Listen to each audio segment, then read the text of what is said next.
په غیر ملګرو د ایشیا سیاست یا د جنوبي ایشیا سیاست هم د دې چې د پیالۍ نه تاویږي.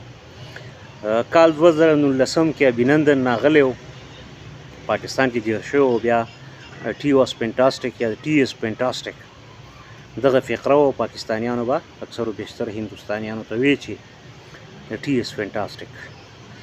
بیا دا چې جنرال فیض حمید په 15 اگست کال 2021 کې کابل ته تللی او د چې هغه پیاله ډېره مشهوره شوې وه.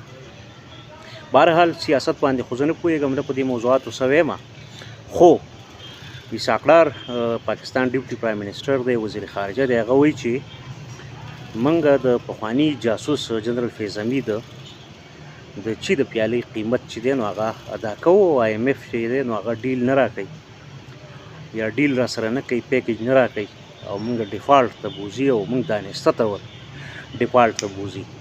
بهرحال د چې د پیالې سیاست دغه وي،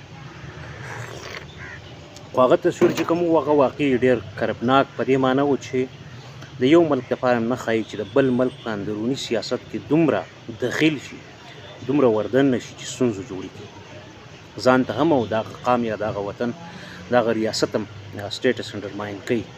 باقي دا شاته دیوال چې د پولیس والا ډېر چاپېره کیني د دې سوري ته، او دې لپاره نن 4 کاله مخکې ما چاندي اپیل کړی، خو ملګرو همت نه دی کړی. آیفون 16 هم راغلی نو پاکستان آی ایم ایف نه که پیکیج واخلي، وزیر اعظم پکې زما خیال وساتي. ښه به یې پورې ودان.